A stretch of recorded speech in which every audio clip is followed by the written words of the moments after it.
અને વિસાવદરનું ભાડું પહેલા 15 રૂપિયા હતું અને અત્યારે હાલમાં નવી ટ્રેન ચાલુ પાછી કરી એમાં તમે 50 રૂપિયા ભાડું વધાર્યું છે અને જુનાગઢના 25 હતા એના તમે 65 કર્યા તો તમે આ લૂંટવાનો ધંધો કર્યો છે. તો આના કરતા ચાલુ કરવાની જરૂર જ નહોતી. તો તમે ભાડું ઘટાડો નહીંતર અમે ઉગ્ર આંદોલનના માર્ગે જઈશું.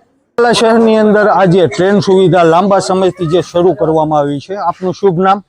કનુભાઈ મોહનભાઈ મારું ચલાલાથી. કનુભાઈ આજે ટ્રેન સુવિધા એક્સ્ટ્રા ટ્રેન શરૂ થઈ છે, એ બારામાં તમારું શું કહેવું છે? ટ્રેન તો આ જુનાગઢ ની થઈ છે શરૂ, બરોબર. અહીંયા આવ્યા તો અમારે એક બે ભાઈઓને ધારી જવું હતું, તો ધારી જવાના ટિકિટ ના 50 રૂપિયા. હા, એક ટિકિટ. બરોબર. આ દાદા ને ધારી જવું હતું પણ એને મુલતવી રાખ્યું. કે હવે હું છે ને પૂછો દાદા ધારી જવું તો ને પોસાય એમ છે નહીં ભાવ?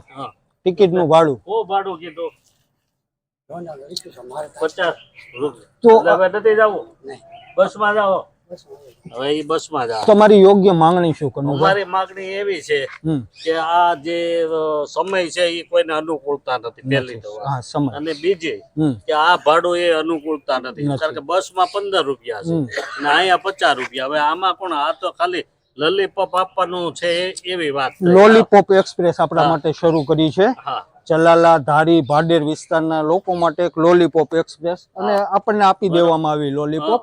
આપણી માંગણી છે, તમારી સહુની માંગણી એવી છે કે ટ્રેન સુવિધા સવારના 8 કલાકે જે જુનાગઢ જતી હતી અને 10 કલાકે જે વેરાવળ જતી હતી, આ ગાડી આ સમય પત્રક મંજૂર છે લોકોને અને સાથે જ જે વ્યાજબી ભાડું લેવામાં આવતું, જ્યાં 10 ની જગ્યાએ અત્યારે 50 રૂપિયા ભાડું ચૂકવવામાં આવે છે. આ આપણી સાથે ક્રૂર મજાક પણ જેને કહી શકીએ. નહીં, ટિકિટની તો ખબર જ છે કે ભાઈ. અને હા, જુનાગઢ નું ભાડું લગભગ મારા ખ્યાલથી અહીંથી 70 રૂપિયા હશે, 65 રૂપિયા હતું. એટલે આવી રીતના ભાડું પણ પોસાતું નથી અને મુસાફર જનતા અત્યારે આમ જોઈએ ને તો ધારીથી જે ટ્રેન આવી એ ખાલી ખમ ટ્રેન આવી.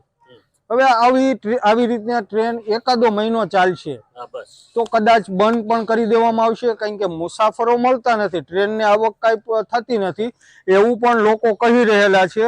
સરકારની પાસે તમે શું આશા અને અપેક્ષા રાખો? સરકાર પાસે આશા કે ત્રણે જે વેરાવળની છે ટ્રેન એ વહેલાસર શરૂ કરે અને જે પેલા એની ટિકિટ દર હતો એ પ્રમાણે એ રાખે તો પેસેન્જરે મળી રહે અને લોકો રાજી થાય. અમારે ચલાલાના આજુબાજુ કોઈ ઉદ્યોગો નથી, અહીંથી લોકો નોકરી કરવા માટે ધારી, વિસાવદર ને જુનાગઢ જાય છે.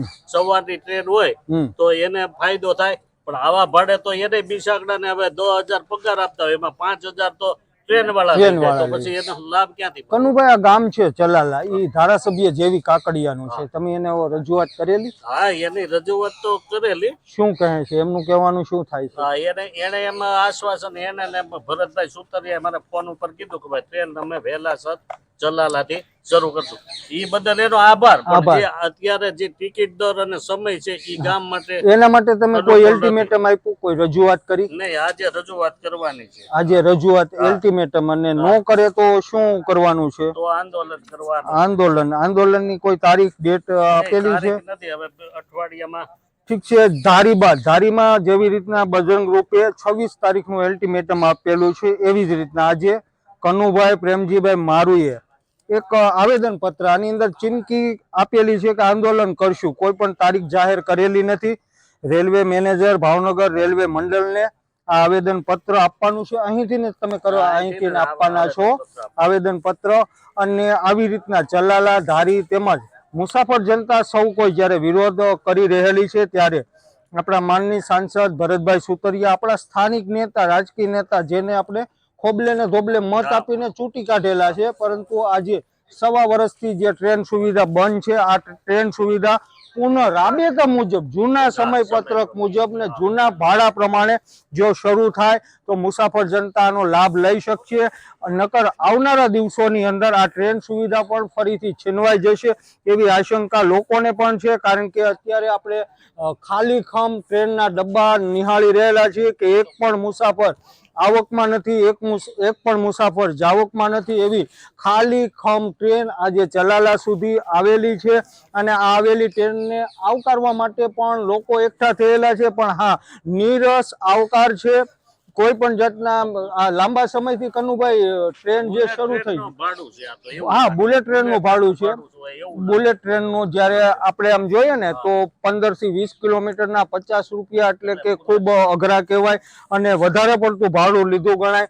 ઠીક છે, આ છે ચલાલાના શહેરીજનો કે જેઓ તંત્રની પાસે આશા અને અપેક્ષા રાખે છે કે ટ્રેન રાબેતા મુજબ જૂના સમયપત્રક મુજબ શરૂ કરવામાં આવે અને નહીં કરવામાં આવે તો આંદોલન કરવામાં આવશે. બીજું બ્રોડગેજ ની માંગણી હતી, બ્રોડગેજ પાસ થઈ ગયો તો પણ એને હું થયો એને કે બ્રોડગેજ હાવ બંધ જ આમ જોઈએ તો કનુભાઈ તમારી ચલાલાની જનતાને લોલીપોપ બ્રોડગેજ ની જ આપવામાં આવી હા હતી. ઈ બ્રોડગેજ આ જે ટ્રેન બંધ કરવામાં આવેલી હતી 1.5 વર્ષ જેવો સમય થયો તો તમને એ સમયમાં કહેવામાં જ આવેલું હતું કે ભાઈ બ્રોડગેજ પુનઃ રૂપાંતર કરી અને રાબેતા મુજબ કરશું. પણ 1.5 વર્ષે જ્યારે ફરીથી મીટર ગેજ ટ્રેન આવી છે, એમાંય સ્પેશિયલ ટ્રેન, એમાંય સમયપત્રક મુજબ નહીં, એમાંય ભાડું વધારે તોતિંગ ભાડું જે લે છે એનાથી ભારોભાર નારાજ છે ચલાલા શહેરના શહેરીજનો. અને આમ ખાસ કરીને જોઈએ ને તો આ ધારાસભ્ય એવા જેવીભાઈ કાકડિયાનું હોમટાઉન અને હોમ ગ્રાઉન્ડ છે કે જ્યાંથી આ ટ્રેન માટે આજે લોકો રેલવે સ્ટેશન ખાતે જે આવેદન પત્ર આપવા માટે આવેલા છે ત્યારે આપણે ધારાસભ્યને પણ રજૂઆત આ વિડીયોના માધ્યમથી કરીએ છીએ કે તેઓ વહેલી તકે આ માળાગાંઠને ઉકેલ લાવીને રાબેતા મુજબ ટ્રેન સુવિધા કરી આપે. બ્રોડગેજ વહેલા સર બ્રોડગેજની પણ બરોબર. અત્યારે કનુભાઈ આમથી આગળથી કામગીરી પણ રેલવેની કઈ શરૂ છે?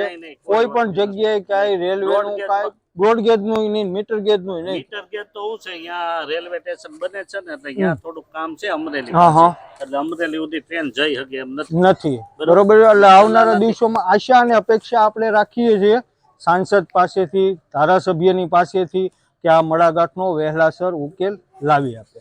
આ તો ગામ ભાંગી જવા માટે કર્યું હોય એવું લાગે છે. એટલે ભારોભાર નારાજ છે ગ્રામજનો. સાથે જ અત્યારે આવેદન પત્ર જે તમારે સુપ્રત કરવાનું છે એ તમે કરી શકો છો. અહીંના કર્મચારી, રેલવે વિભાગના કોઈ પણ કર્મચારીને આપી શકો છો.